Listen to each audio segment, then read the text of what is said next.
The hostel room was always full of noise and life. Every evening, you could hear laughter echoing down the hallway, the clatter of spoons hitting plates, and the voices of four girls talking about everything and nothing. They behaved like real sisters, even though they were not related by blood. Pass me that meat, Jare, Desiree said in her usual playful way as she quickly grabbed a piece of meat from Taya's plate. Taya's eyes widened. Desiree, will you not leave my food alone? She said, pretending to be hungry. The other girls laughed so loudly that the people in the next room could probably hear. Even though they were all different, their friendship was strong.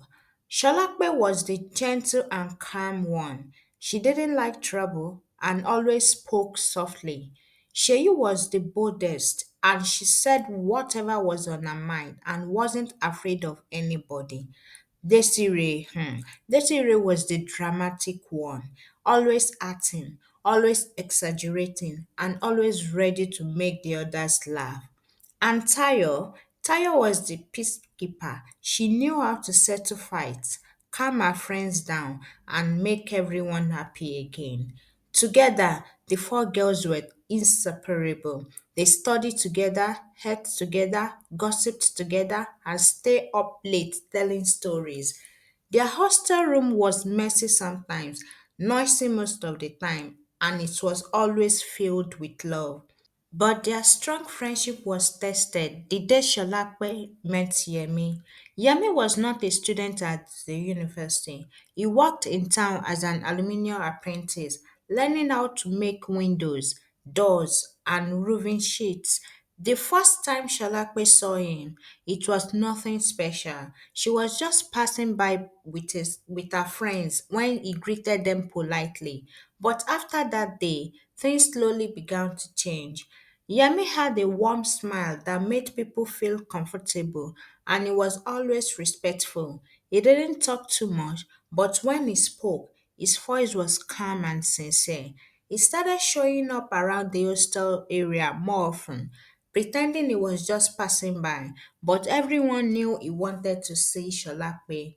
Soon, he became like a friend of the group. He would sit with them while they ate, laughing at their jokes and joining their playful arguments. Even though he acted friendly with all of them, his eyes always followed Sholakbe.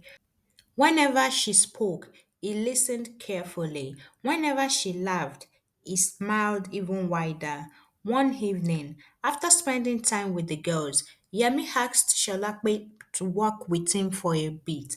They stood under a dim street light, and Sholakbe could hear her own heartbeat because she knew something serious was about to happen. Shola, he said softly, I can't hide it anymore. I love you. Sholakbe felt her face grow warm. She looked down at her sandals, then up at his eyes. A shy smile appeared on her face. I like you too, she whispered. That simple moment was just the beginning of a love story that everyone soon heard about. Students talked about it in the corridors. Neighbors in town joked about the cute couple. Even people who didn't know them personally had heard something about Sholakwe and the aluminium apprentice who adore her. And just like that, their friendship with the girls and her whole life started to change.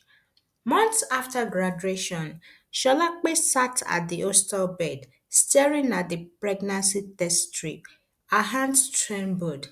Positive, she whispered. Tears gathered in her eyes. When she told her friends, the room went silent. Shola, how could you let this happen? Desiree whispered. You didn't even think, Sheyi said, shaking her head. Tayo sighed deeply. We love you, but this is big trouble. Their disappointment stuck. Sholakwe felt her world closing in. Unable to face her parent, Sholakbe ran away. Yemi, worried, decided to call them himself. The news brought anger and heartbreak. Pregnant? Her father roared. After all our efforts, her mother wept silently. unable to look at her daughter. Even Yemi's mother, who had once encouraged them, turned cold. You have brought shame, Yemi. Don't involve me in this mess. Month later, their landlord threw them out for unpaid rent. They drifted from one house to another until a struggling young couple took pity on Sholakwe. She had shelter, but hunger became her loyal companion. When Pelumi was born, she cried tears of both joy and fear. She held him close, whispering, "You're my light, even in this darkness." Then hope appeared. Yemi found a job in a nearby town. "I will make it right," he promised. But weeks later, he disappeared. No calls, no letters, nothing. Heartbroken, Sholape carried her baby back to her parents' house. She knelt on the floor, tears streaming. "I'm sorry. Please forgive me." Though disappointed, her parents embraced her for Pelumi's sake. Life as a single mother was a battlefield.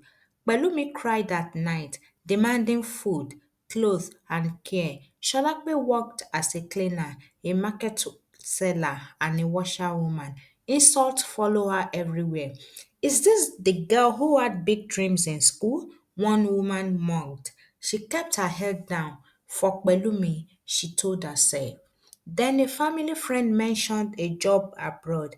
"It's hard work, Shola, but steady pay. You will be able to support your child."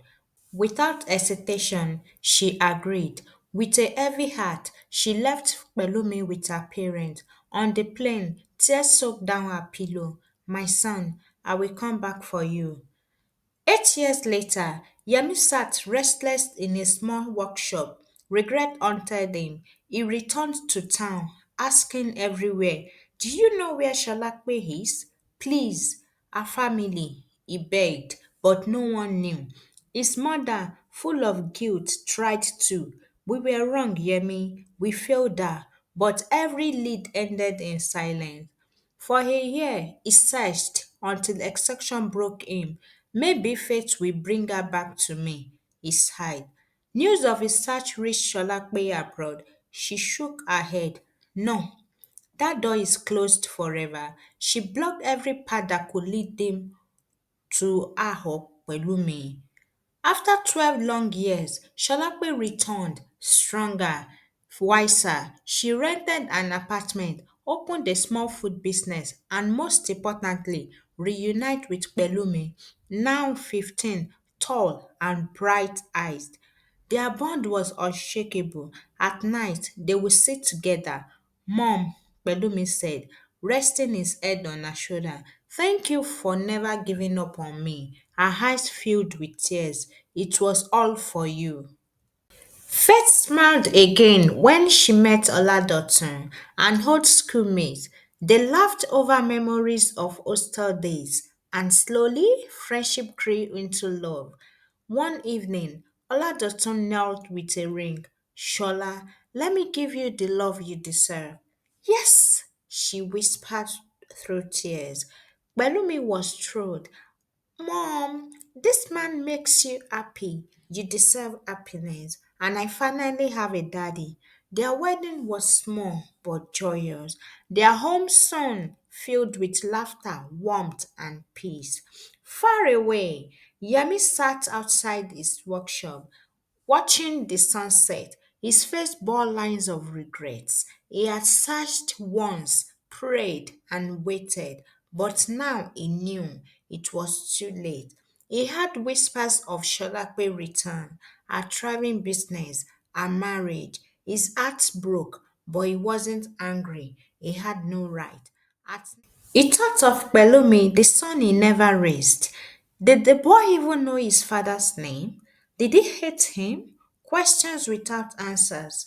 And so, Yemi lived with the regret, carrying the memory of Sholakwe like an unhealed wound. His story became a lesson that love, once abandoned, may never be found again. Meanwhile, Sholakwe, Pelumi, and Oladoto embraced the future. Their home was proof that broken beginnings could still lead to beautiful endings. The end, or maybe the beginning. Hi, sweethearts!